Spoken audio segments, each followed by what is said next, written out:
प्रदेश की राजनीति में हमेशा से बाहुबली नेताओं का दबदबा रहा है। अपने रसूख के दम पर ये माननीय चुनावी बयार को अपने रुख की तरफ मोड़ने में माहिर होते हैं। पूर्वांचल में ऐसे ही एक कद्दावर नेता हुआ करते थे अमरमणि त्रिपाठी। पूर्वांचल के डॉन कहे जाने वाले हरिशंकर तिवारी के राजनीतिक वारिस माने जाते रहे। अमरमणि त्रिपाठी का जलवा कुछ ऐसा था कि सरकारें चाहे भाजपा की रही हों, सपा बसपा की रही हों, वो हर कैबिनेट में जरूरी हिस्सा हुआ करते थे। लगातार 6 बार विधायक रहे अमरमणि त्रिपाठी उन चुनिंदा नेताओं में शामिल हैं जिन्होंने जेल में रहते हुए चुनाव में जीत हासिल की। नमस्कार, आप देखना शुरू कर चुके हैं महाखबर की बाहुबली सीरीज में आपका स्वागत है। इस सीरीज में हम आपको बताते हैं कि राजनीति के उन कद्दावर लोगों के बारे में जिन्होंने राजनीति के सफेद पोशाक तो पहनी, लेकिन क्राइम की काली दुनिया से भी हमेशा जुड़े रहे और जेल के अंदर से भी सियासी चालें लगातार चलते रहे। इस सीरीज में बाहुबली नेताओं की बात हो और अमरमणि त्रिपाठी का जिक्र न आए, ऐसा नहीं हो सकता। राजनीति और अपराध दोनों में ही अपने नाम का डंका बजाने वाले अमरमणि त्रिपाठी कभी जेल के अंदर से तो कभी जेल के बाहर से राजनीति की बिसात हमेशा बिछाते रहे। चाल ऐसी चलते कि हर चाल में जीत उनकी होती। काफी छोटी उम्र में अमरमणि ने राजनीति को समझना और सुलझाना शुरू कर दिया। धीरे धीरे सियासत के मंझे हुए खिलाड़ी की तरह आगे बढ़ने लगे। लेकिन फिर उनकी जिंदगी में एक ऐसा मोड़ भी आया जिसके बाद उन्हें हमेशा के लिए जेल की काल कोठरी में अपना पूरा उम्र बिताना पड़ा।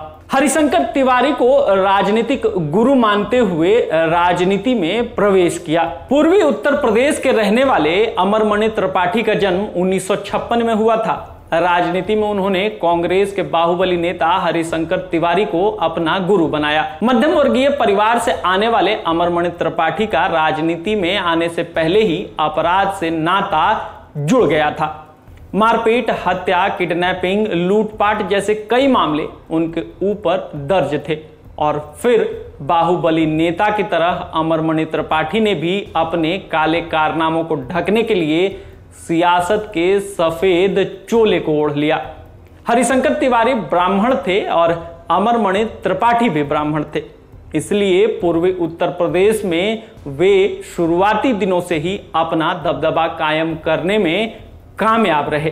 4 बार नौतनवा सीट से विधायक रहे। 1996 में अमरमणि त्रिपाठी ने पहली बार कांग्रेस के टिकट से चुनाव लड़ा और जीत दर्ज की। सीट थी महाराजगंज की नौतनवा विधानसभा सीट। इस सीट पर अमरमणि त्रिपाठी आए तो बस जमकर ही रह गए। 1997 में अमरमणि कांग्रेस छोड़कर लोकतांत्रिक कांग्रेस पार्टी में जा मिले और फिर अपने लिए कल्याण सिंह की सरकार में मंत्री पद पक्का कर लिया। अपने गुरु हरिशंकर तिवारी की तरह ही राजनीति में वो हर काम बेहद शातिर तरीके से करते थे। सरकार चाहे जिसकी भी हो, उन्हें मंत्री पद से मतलब होता, लेकिन बावजूद इसके अपराध से वो नाता नहीं तोड़ पाए और इसकी सजा भी उन्हें बाद में भुगतनी पड़ी। अपराध से हमेशा नाता जुड़ा रहा। 2001 में उत्तर प्रदेश की बस्ती के एक बड़े बिजनेसमैन के बेटे राहुल का किडनैप होता है और इस किडनैपिंग में नाम आता है अमरमणि त्रिपाठी का। दरअसल बच्चे की किडनैप होने के बाद पुलिस की पूरी टीम जांच में जुटती है और जल्द से जल्द बच्चे का पता लगाने का टारगेट पूरा करती है। पूछताछ होता है तो सामने आता है कि अपहरणकर्ताओं ने किडनैपिंग के बाद राहुल को अमरमणि त्रिपाठी के बंगले में रखा हुआ है। पूरे राज्य में इस मामले का काफी शोर शराबा होता है।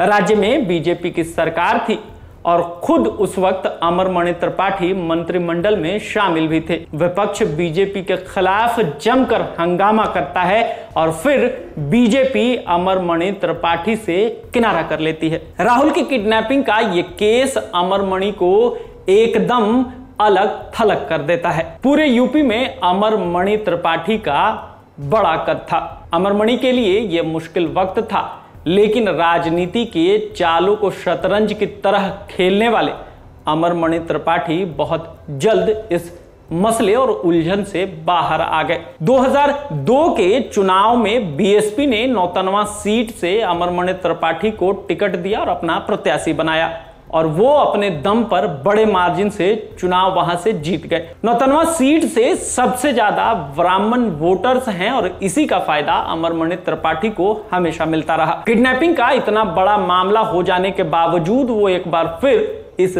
सीट पर काबिज होते हैं और एक बार फिर वो बड़े नेता के रूप में पूरे उत्तर प्रदेश में उभर कर सामने आते हैं। कहा जाता है कि 2002 में मायावती की सरकार बनाने में अमरमणि त्रिपाठी की अहम भूमिका रही। हालांकि यह संबंध लंबे समय तक नहीं चल पाया और फिर 2003 में ही अमरमणि समाजवादी पार्टी के साथ हो लिए। मायावती की सरकार गिराने में भी अमरमणि त्रिपाठी का ही हाथ माना जाता है। हर सरकार में मंत्री पद। राज्य में मुलायम सिंह की सरकार बनती है और एक बार फिर अमरमणि त्रिपाठी मंत्रिमंडल में शामिल होते हैं। इस बार उन्हें कैबिनेट मंत्रालय मिलता है। 2003 तक अमरमणि का कद उत्तर प्रदेश की राजनीति में काफी बड़ा हो गया था। किसकी सरकार बनेगी और किसकी सरकार गिरेगी, यह तय अमरमणि त्रिपाठी करने लगे थे। लेकिन 2003 में उत्तर प्रदेश की राजनीति और अमरमणि त्रिपाठी के जीवन में ऐसा भूचाल आया कि उससे फिर अमरमणि त्रिपाठी उबर नहीं पाए। मधुमिता हत्याकांड में दोषी पाया जाना।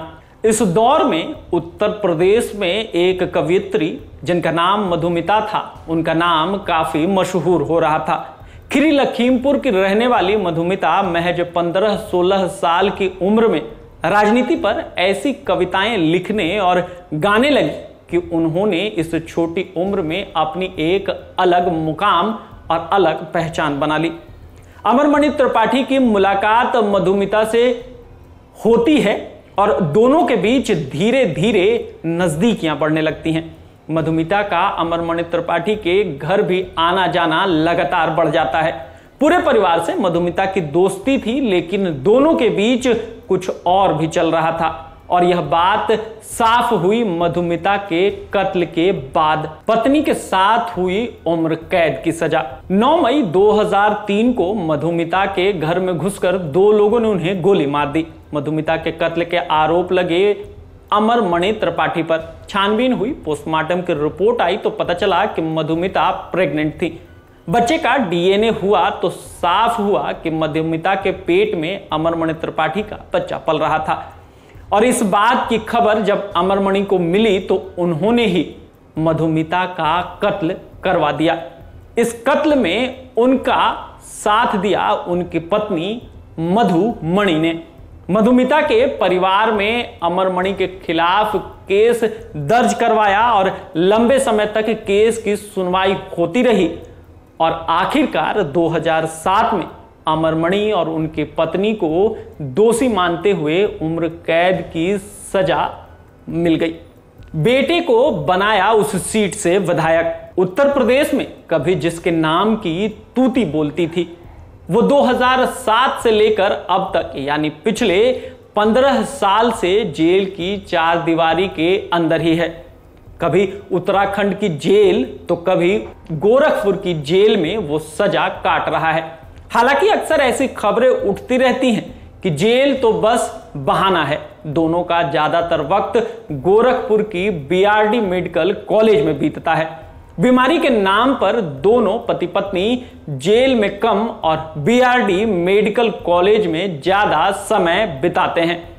कहा जाता है कि बीआरडी कॉलेज के एक कमरे से वो आज भी नौतनवा की राजनीति का रुख मोड़ते और उसे नया रास्ता देते हैं। इसका सबूत था अमरमणि के बेटे का नौतनवा सीट से विधायक बनना। बेटे पर भी लगे हत्या के आरोप। जी हां, अमरमणि को जब लगा कि जेल में बंद होने की वजह से उनकी राजनीतिक पारी अब खत्म होने वाली है, तो फिर अपने बेटे अमरमणि त्रिपाठी के लिए नौतनवा सीट पक्की कर ली। अमर मणि के कहने पर 2012 के चुनाव में समाजवादी पार्टी ने अमन मणि को 99वां सीट से उतारा और उन्होंने जीत दर्ज की।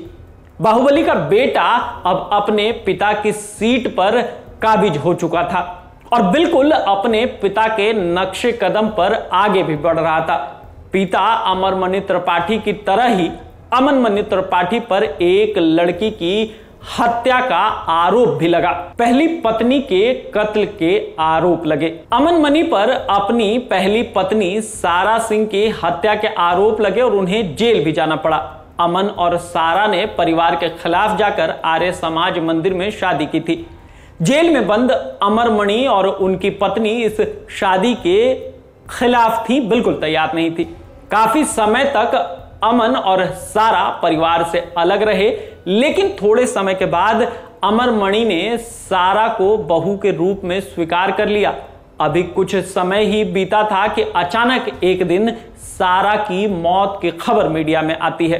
अमन मणि का रोता हुआ एक वीडियो वायरल हुआ जिसमें वो बता रहे थे कि वो और उनकी पत्नी दिल्ली जा रहे थे और रास्ते में एक सड़क दुर्घटना होती है। दुर्घटना में उनकी पत्नी की मौत हो जाती है। 2022 में 99वां सीट बाहुबली मुक्त हुआ। सारा की कार दुर्घटना में मौत हुई, लेकिन साथ में बैठे अमन मणि को एक खरोच तक नहीं आई। हर कोई हैरान था। सारा के परिवार वालों ने अमन मणि के खिलाफ केस दर्ज किया और उन्हें इस मामले में जेल जाना पड़ा। हालांकि इसका उनके राजनीतिक जीवन में कुछ फर्क नहीं दिखा। वजह थी पिता अमर मणि का इलाके में दबदबा। जेल में रहकर भी अमर मणि का 99वां सीट पर रुतबा कायम था।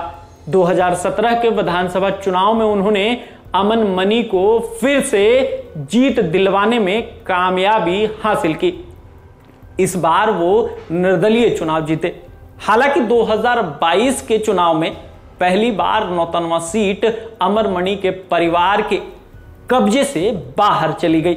2022 में अमन मणि यहां से चुनाव हार गए। आपको यह वीडियो कैसी लगी? अगर आप ये वीडियो हमारे YouTube चैनल पर देख रहे हैं तो हमें सब्सक्राइब करें। अगर आप ये हमारे Facebook पेज पर देख रहे हैं तो हमें ज्यादा से ज्यादा शेयर करें, सब्सक्राइब करें, लाइक करें। बने रहें महाखबर के साथ। धन्यवाद।